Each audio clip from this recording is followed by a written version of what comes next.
so cold exposure can be guided. Like you can get someone sitting by your side, just encouraging you, I guess, or giving you that motivation. But sometimes they incorporate breath work as well. So when you're in the cold, it's doing your breath work. This sounds like giving birth. Yeah, what do you call it? I wouldn't know. So I can't. There's like baths, and then there's like those midwives, like they come in and they talk about breath. Yeah. Anyway, like the things we need that. When you mindset. say it like that, it would look similar to that. Yeah. A lot of people don't realize how they can get from their normal life of 9 to 5, or the normal patterns, just getting up, surviving throughout the day, to actually implementing something like that. Because some of us have gym memberships or try and be healthy, but if we really are dedicated to do this, how could we do that? Like, what's a mindset thing that you tell yourself or you would tell others to say? What do you think? Like you said before, it's fun. It's fun. I think it's just creating space in your day for yourself, and it's more decompressing, because a lot of what we do is, and we're all very busy people, it's always go, go, go. We don't have a lot of time on our hands. We struggle to make time for ourselves. Some people find, like, if you go out and do some exercise or whatever, that's kind of like a way of getting a release of some sort from the day. But it's still not, it's not like, it's not relaxing, it's not time to yourself in that sense. It's still pushing forward, like achieving. Yeah. Whereas sauna and ice bath is a little more taking that step back, like mindfulness, breath work, and more decompressive rather than, adding more load on your day. Yeah, if that makes sense. Instead of adding more, you're stepping back to move forward. Yeah, well, to an extent, yeah. You're just taking some time to just do something that relaxes you or makes you feel good. Rather than Can I just say, I'm addicted to always going fast. Yeah. And I know a lot of clients and people that are go-getters, or like in the corporate field, like there's this culture, an idea that we always have to like just keep pushing, moving forward, just doing better. Yeah. Whereas in the health space, and when we start to implement more balance into these people's lives, then required to step back, which is just so weird, because you're just driven, like you've got this addiction or this familiarity with always going forward. So just getting maybe used to that stepping back, one step to move forward, 3 steps. Yeah, and like I talk about this with clients a fair bit, where especially with what I do, people who are in pain are always looking for the fix, right? It's like, what can I do now to fix this? And sometimes saying to people, in moments where you are busy, like you're struggling to find time to do things, just doing nothing is not actually doing nothing. It's not taking a step back. It's actually progressive. Like it is helpful to just take a moment to just pause, because it actually helps you move forward. It doesn't. Yes. It's not like everything is continuing on without you. You're just actually being more present in that moment rather than always thinking about the future. Whoa. So it's not like what you just said then, that's so powerful. It's not like everything's continuing without you. It's not like you're missing out. 100%. Yeah. You're actually adding value to that moment, to yourself. Yeah. And then you just naturally catch, it's not a waste of time, because you naturally catch up stronger for it. 100%. I heard a really cool quote. It was, I can't remember who it was from, but he was saying on a podcast that we're not human beings anymore, we're human doings. We're always, we're always doing. It's always, and I was like, wow, that's true. And I can definitely resonate with that. I'm always like, what's the next thing?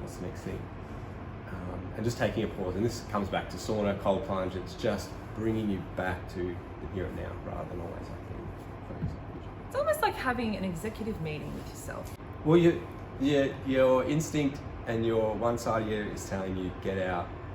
This is not good. and then there's the other part of you saying, no, we need to just, deal with this, be in this moment. And that really helps. So, yeah. You should definitely give it a go. Proper cold plunge. Yeah, 100%. Proper cold plunge. 100%. It's really, really good. I definitely recommend people give it at least a try once. Absolutely will. Yeah. And when it comes to what you do with clients, being an osteopath, how do you help people work with the pain what they experience with? Usually, you were saying before when you had a conversation, like those typical areas that people would usually have pain in. Do you find there's certain strategies maybe that you help them to use when they go home? It's a similar thing, but it's just said differently to people depending on what they're like or what they're coming in with. My big thing is definitely getting people to, and this probably again comes back to what we're talking about, lean into discomfort. So leaning into it is like feel it. Yeah, like if there's an activity or a movement that worries you or you have a problem with, I think doing a part of that activity either in a less aggressive way or in a more an easier way to then build up to where you want to be. Yeah. And you can apply that to just about any person that walks in, because you just no matter what the pain is in the body, you go, okay, well that's where your pain is, but what's the movement problem? What's the function problem that you have? And now you're taking the focus away from, say it's the knee, so much about the knee and more about being more outcome focused or goal oriented there. Yeah. Which is just and then that gives you, like you were saying, what do you give them to take home? Well, then it's, okay, whatever it is that you're struggling with, let's either break that down into its parts and practice those parts as individual parts and then put the whole together or something like that. So then they go home and do different things. So if you struggle to walk upstairs, you might start with, I don't know, like a lunge on the spot, or just doing one step up, one step down, rather than doing the whole flight of stairs. You just start with step up, step down, something like that. That would be like an example of something you would just give to someone. Yeah, I can't tell you how much that resonates. A few days ago, I had a session with a client that's seeing you. Yeah. And I always get them to see someone like yourself, you particularly. You will analyze their body. Yep. And their troubled areas, and then you will manipulate those areas. This client of mine, she had, you were working under her knee. There was some, I forgot now, some exercises with the band or a towel, whatever she has at home. So, but every week I've been asking her, like, how's your body? Where's the pain? Like, I couldn't really help her to move forward until she saw you, until she started to get present with her body, until she started getting wisdom with how her body moved and started actually mimicking what you were saying to release. So we finally had a triumphant session because she was just so confident in and aware of her body. She was able to sort of go there with the pain. She's like, it's killing me, and this is the movement that kills me, and this is the movement that doesn't, and I know it stems from my hip, and then I know to roll underneath there. So we did that. We rolled with a cork ball. Nice. And we rolled some glute, some hip, and then she felt pain in her calves. I'm like, let's roll through it. Let's get through the pain. And then we did some Pilates, which is not about calories, it wasn't about burning any calories. It was about being smart with her moves so she could connect her core to those muscles in a strong way. So when she did move, the whole body started working, like upper back muscles. And so it was really about technique. But she felt great afterwards.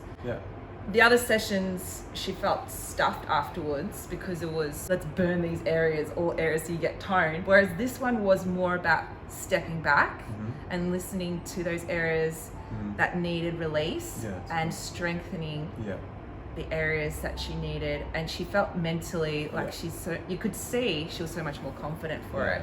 That's awesome. Yeah. And that's where I think passing that message on to them and then you hear it, but us having these conversations is really good, because now we're bridging that gap between your space in the health, fitness area, nutrition, and then the more clinical healthcare space.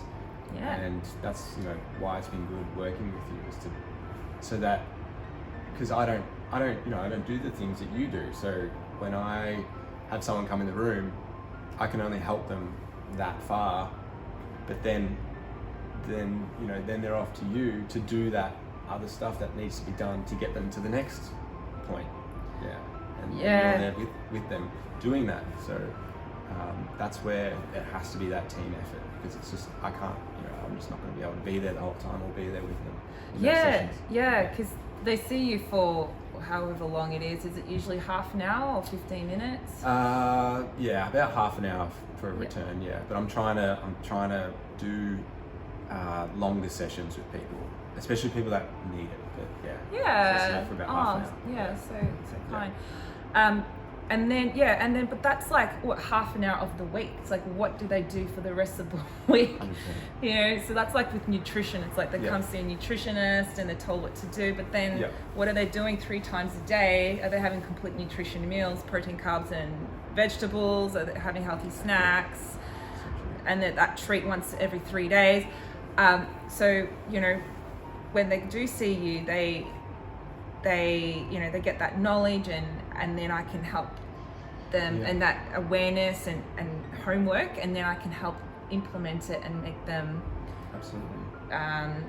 learn how to really make the most out of it.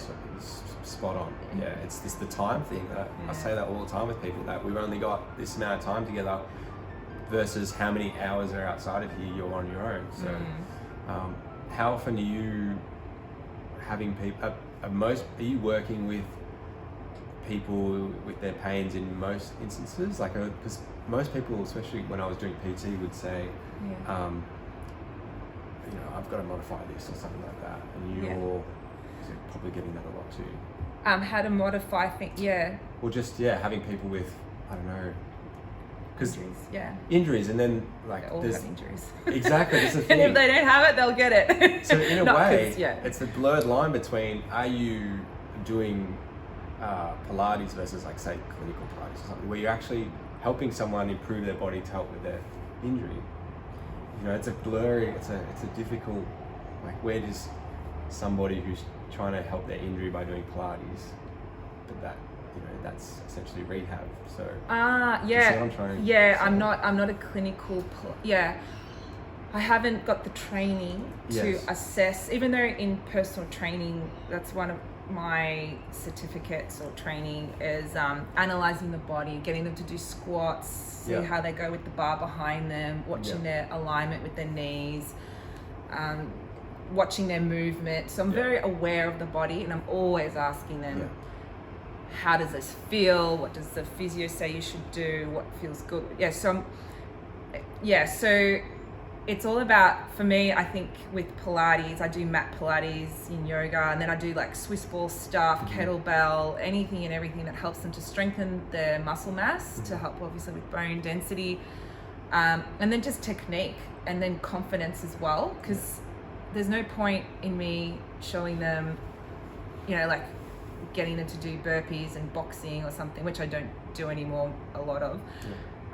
If they're going to get injured or inflamed and just feel really tired afterwards. So I keep the injury in mind, and we go around it always until one day they realize they can do it.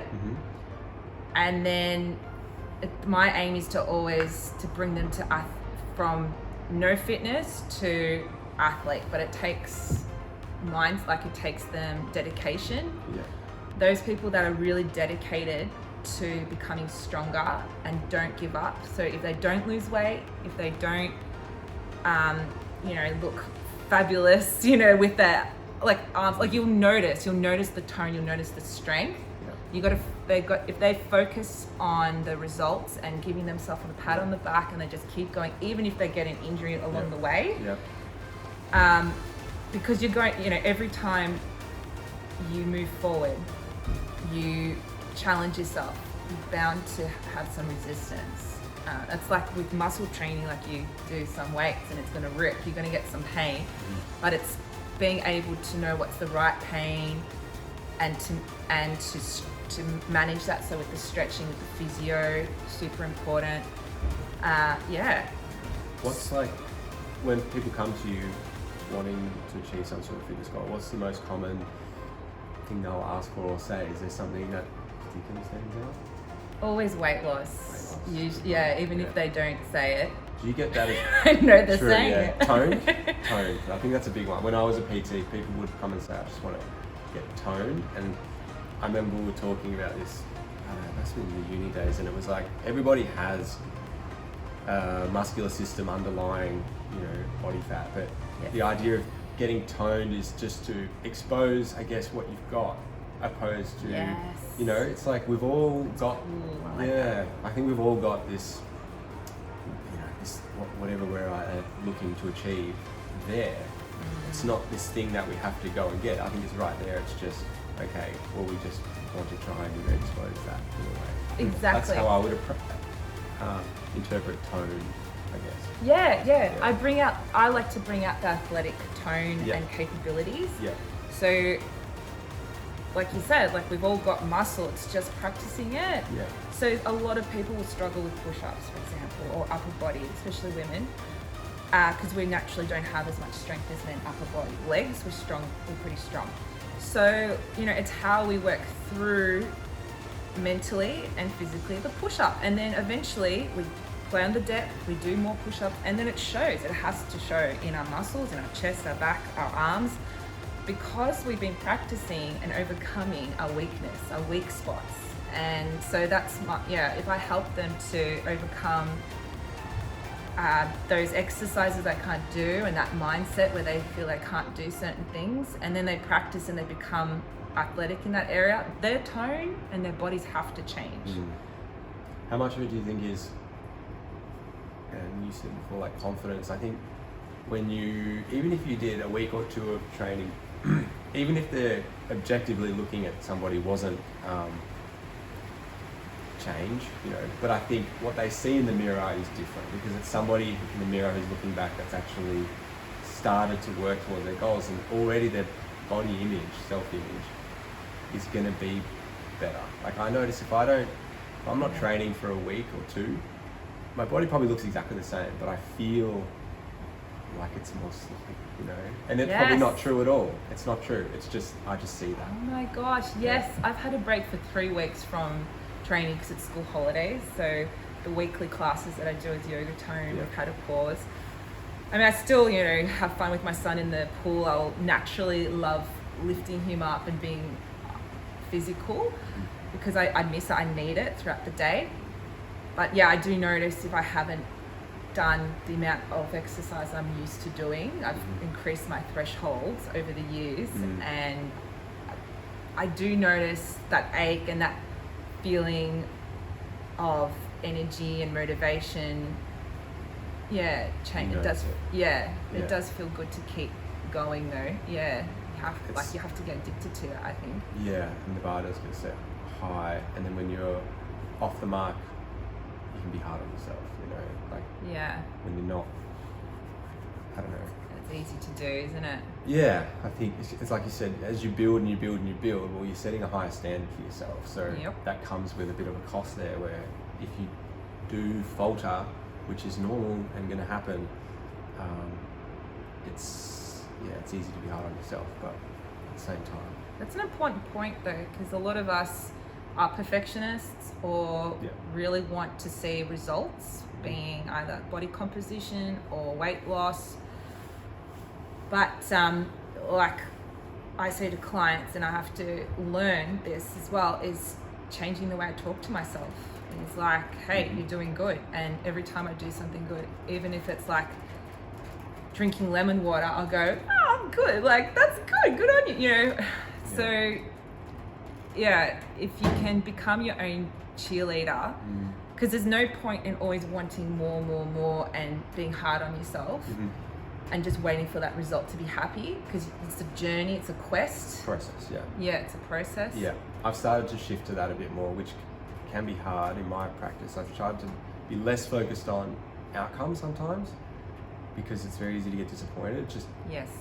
You're just putting one foot in front of the other, and as long as you just keep doing that, then everything else will sort of fall into place. But yeah, being more process oriented rather than outcome focused is a big one as well. Yeah, and even It's really hard to make sense of sometimes. It does, but it's practice, I think. Yeah. So the way I've done that is literally going out of my day, like when I feel down, I have to change it to gratitude.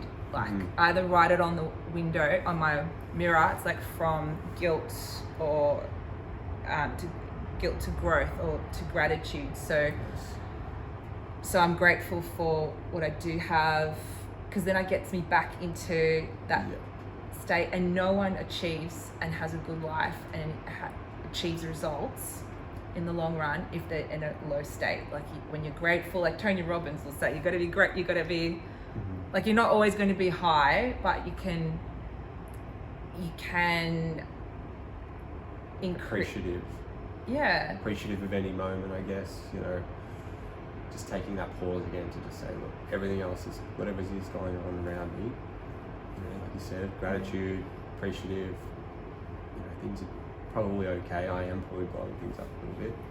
And then, self-aware. It's okay to be critical of ourselves. It's normal, because we're we're always assessing life, because we're humans. We want to survive. That's been embedded in us. And we have many thoughts, which are usually going to be just negative, and that's, you know, we're not going to be like every morning, what a beautiful day. Although this morning I've made a thing where I've been trying to do more positive thoughts and energy and motivation. So in the mornings I sing to my son. I'm like, today, hooray, hooray, it's a good day, hooray, hooray, it's a Wednesday, or whatever it is. And you get something back from it. Right? It's like when you do that, you know, you're giving that to him, but it's creating a nice energy, you know, for the morning. So that's cool. I like that. Yeah. You like sometimes, that tune? Yeah. I like I don't know about the tune. That's why I wouldn't sing that. I just sing to Louis in the bedroom, and then that's it. No one else hears it. But you're right. You do? You sing to Louis? Yeah, sing to him at night. Well, that's the latest thing at the moment. Yeah. It's so calming. Did your parents sing to you when you were little? It was more. Well, I don't know if it's singing. I remember books. I remember we were just like, there was like a certain book series that Mum would read, and the Harry Potter series, that kind of thing. Yeah, but. Yeah, story. I don't remember. Yeah, story. Yeah, which probably helped. Are you a singer, or you just like singing? No. You like singing. I do cop that a lot because my name's Pete Murry, so yeah. Okay. Everyone's always asked me if I play guitar. Yeah. Do you now, Jake? Yeah. I do not play guitar. I actually tried learning, but. Pete Murry should be asked if he's an Osteo. Yeah, imagine that. Yeah. That'd be good. Seriously, yeah. Yeah, maybe one day, but I doubt it. No, that's it's a nice feeling to connect with your child, to set either the tone of being calm and fun, or fun and uplift in the morning. Yeah, however, whether it's put him to sleep or to get him up and going in the morning. Because you're right, it does, like. Or for Louis it is, Yeah, and it does that for the parent as well. Yeah, I guess so. Yeah, well, it did for you this morning. We'll just put music on in the house, so I don't know, that kind of helps. Just to help for everyone. Vibe Yeah. Get everyone up and going. So these little tips of the trade, I think. They do help. Yeah, it's just finding those things that just change. Like we talked about before with the cold plunge, you know, what is it that's just going to uplift you, change that mental state in that moment, and have it as a go-to, like, you know, the gratitude of the writing thing. There's a lot of talk about journaling now. I don't know if that seems to be a big thing. I tried it for a little bit, but I don't know. I couldn't be consistent with it. Have you ever given it any? Oh yeah, I have stages. Yeah, I have stages. yeah, I think if I do it once a month, I'd be lucky. But it just depends on what my needs are. If I'm going through a real rough patch, Yeah. I have to like put the alarm on earlier, and rather than exercise, which I do anyway with clients, I would journal or have to like work through. Yeah. Again, it's all these things you can do, but they all have to find space in your day. Like, you have to find there's space. just so many things you can do. It's hard to know which one, because there's the sauna, there's the cold plunge, there's the journaling, there's the this, there's the that. You could do a whole retreat. There's so many things, and by the time you get all that done, you don't have anything left in the day, so. We could do a retreat. We could do a retreat, yeah. But they're not, again, journal on the beach, cold plunge it. But Apollo. There's a place for retreats, but it's like the appointment thing, if you're only with me for half an hour and then you're out in the world for the rest of the week or 2 weeks, it's like a retreat, you're in the retreat, it's a bubble. I mean, we live in a retreat resort area, Waddington I Peninsula. know, we are very lucky. Very, very lucky. Yeah. Even just to get places like this. Yeah, Really we'll cool. schedule your diaries. We're going to schedule our diaries for cold plunging, Yep. gratitude, journaling, music. Yep. That makes us feel good. Thoughts of gratitude that lift our state to achieve more. Yeah. All these More bits and rolling. pieces. More rolling. Yeah. I need to come and do some yoga classes. I haven't actually given yoga a really good go. I'm a bit scared. You'll be fine. I'm stiff as a board. Everyone's I'm as stiff as a shocking. board every day. That's. It's just but it's something I definitely need to get into for sure. Some sort of movement practice like that, I think. Yeah. So at the moment it's just running in gym. So I think doing. Look at us some always sort of up wanting to up level ourselves. I know. Exactly right. It's like, what's that next thing? Yeah. That helps us to also step back to move forward. Yeah. 100%. But I don't know, I need to get something going. Me too. Yeah. Well, thank you so much, Pete Murry. Thanks, Alia. It's been good. Yeah, for today. Yeah. Pleasure. Thank you. The end.